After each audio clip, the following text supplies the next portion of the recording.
Did I talk too much? Should have handled that better. Why can't I just let it go? I wish I would stop. I wish I was thinking so much. Did I talk too much? I wish I would stop. Let it go. Take a breath.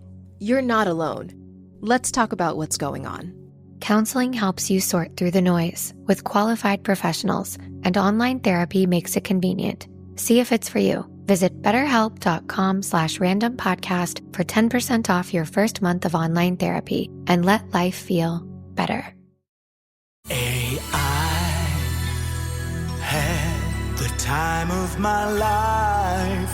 AI never felt this way before. From building timelines to assigning the right people and even spotting risks across dozens of projects, Monday Sidekick knows your business, thinks ahead, and takes action. One click on the star and consider it done.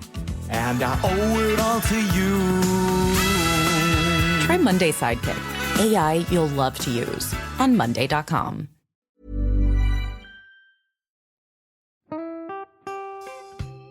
Hello and welcome back to Sober Awkward, where we're doing something a little bit different. We started this podcast to share our own messy, awkward and hopefully humorous journeys through sobriety, and have always felt incredibly humbled by how many of you have connected with our stories. But not everyone's journey is the same as Vic and I's. So we put our heads together to figure out a way to give back and let our listeners inspire each other. Basically, we're taking us two idiots completely out of the equation. We decided to run a storytelling competition, during which we asked you to share your own inspirational stories of recovery with us. Well, to be honest, the stories you sent us completely blew us away. They were powerful, moving, and truly inspiring. We knew right away that we had to share them. So, with the permissions of the storytellers, we're going to be sharing one of their stories with you each week. This is our way of celebrating you. These are your stories, raw, real, and full of hope. Welcome to Sober Stories. The story that I'm going to share today is from one of our listeners, Annabel. At 14, I wrote in my diary how much I hated alcohol. I blamed it for everything. My boyfriend cheating on me, my fragile heart breaking. I swore I'd never let it near me. I had no idea then that one day I'd become dependent on the very thing I despised. I had my first drink at age 12 at my mum's birthday party. The teenagers were allowed a beer or two, and I remembered how much I loved it. I loved the fuzzy, floaty feeling it gave me. I felt free, alive.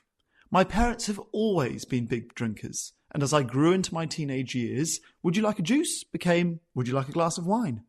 I don't blame them. They did what they thought was right. But wine became my crutch, my go-to for everything. I drank when I was happy, when I was sad, when I was alone, when I was bored, when I was celebrating, when I didn't know how to process my feelings. Wine was always there. I always knew I needed to give it up. I even went to an AA meeting at 24 after my boyfriend, now husband, gave me an ultimatum. Quit the booze or we're over. I walked into that stuffy room full of older men and also thought it just wasn't for me. I'll never forget what one man said.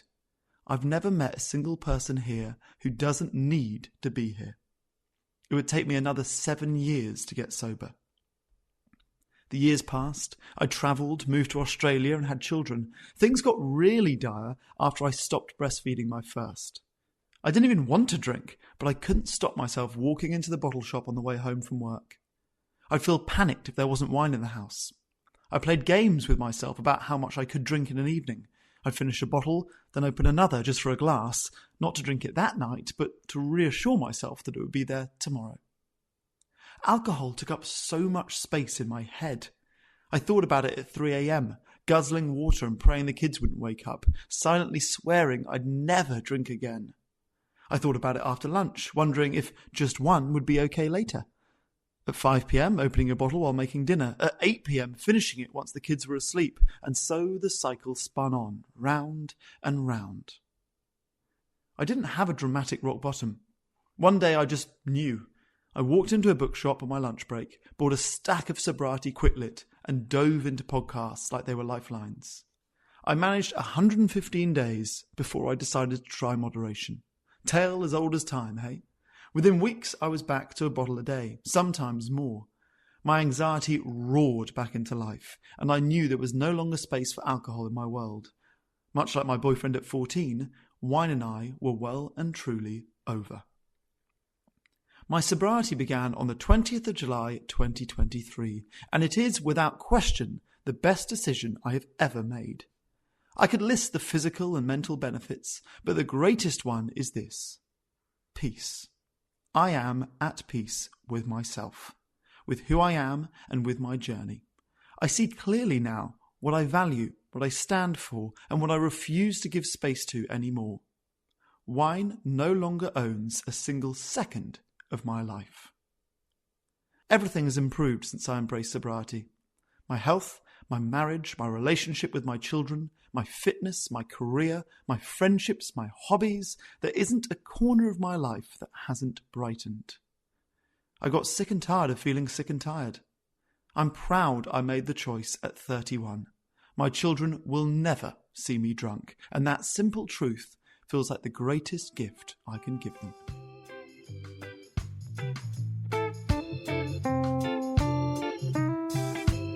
If you're questioning your relationship with booze, you're struggling to moderate, or your hangovers are causing anxiety, it might be time to reach out for some support.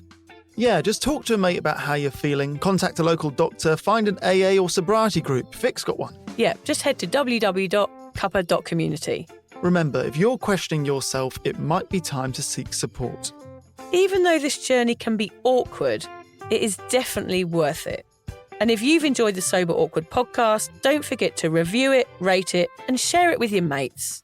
They have to share it with their mates? Yeah, of course they do. I'm not doing this for nothing, Hamish. Bloody hell. How do they share it? I don't know, just write it on the document.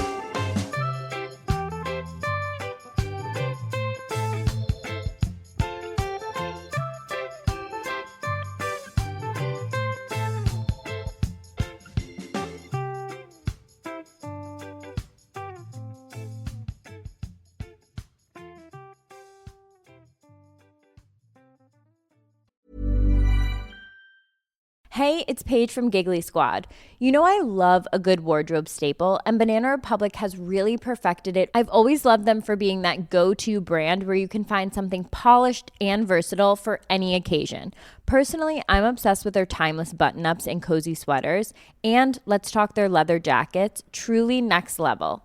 These are the kind of pieces that are designed to stick with you for years. This season, they're taking inspiration from their heritage and giving it a modern twist. Think ultra soft cashmere sweaters, iconic leather jackets straight from the archives, and suede lined with shearling that feels just as good as it looks. It's effortless layering for fall, whether you're in the city or off on an adventure, the kind of wardrobe staples you'll keep reaching for now and for years to come. Explore the fall edit from Banana Republic at bananarepublic.com. This episode is brought to you by Progressive Insurance. Do you ever think about switching insurance companies to see if you could save some cash? Progressive makes it easy to see if you could save when you bundle your home and auto policies. Try it at Progressive.com. Progressive Casualty Insurance Company and Affiliates. Potential savings will vary, not available in all states. Is it just me, or has watching TV gotten way too complicated? There's a million different services and just too many bills to keep track of. Thankfully, there's Philo, a better way to TV. For as low as $33 a month, I get the channels I love. MTV, BET, Food Network, you name it. Plus, everything that AMC Plus has to offer. And guess what? They've added access to HBO Max Basic with Ads Plan and Discovery Plus, so I can enjoy all the best TV with one subscription. There are no contracts, no surprise fees, just one low price. And their DVR is awesome too. I can save everything I love on Philo for up to a year and skip the ads when I rewatch them. A total game changer. I signed up directly at philo.tv. That's PHILO.tv, so I could lock in the best price around. Philo's the easiest decision I've ever made. Now the hard one is trying to decide what to binge next.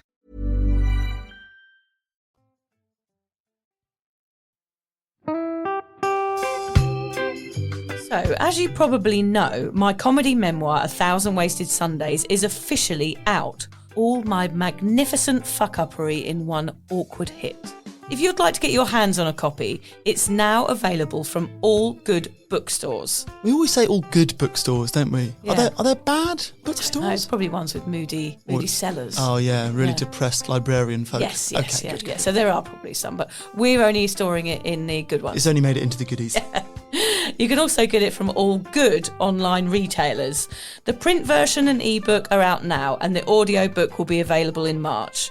I've been writing my memoir for 5 years. It will make you laugh, cry and cringe, and hopefully inspire a few people to reconsider their relationship with booze. If you love the podcast, then I think you'll love the book, even if I do say so myself. Hamish has read it. What did you think? I feel like I know a little bit too much about you now, to be honest, Vic. Look, I really loved it. It was hilarious and surprisingly moving, but I feel like I've seen you naked in a literary sense. Yeah. Does that make sense? Yeah, that's worrying. Yeah. From an emotional point of view, seriously, it wobbled my teeny weeny wooden heart, Vic. Okay. My teeny little wooden heart. Well, his wooden heart is broken. Anyway, so if you do manage to get your filthy mitts on a copy, please do me a favour and head to goodreads.com and give me a review. Doing that will help me get it out there to those that need a bit of sober support. So there you have it. My story, unwanted warts and all.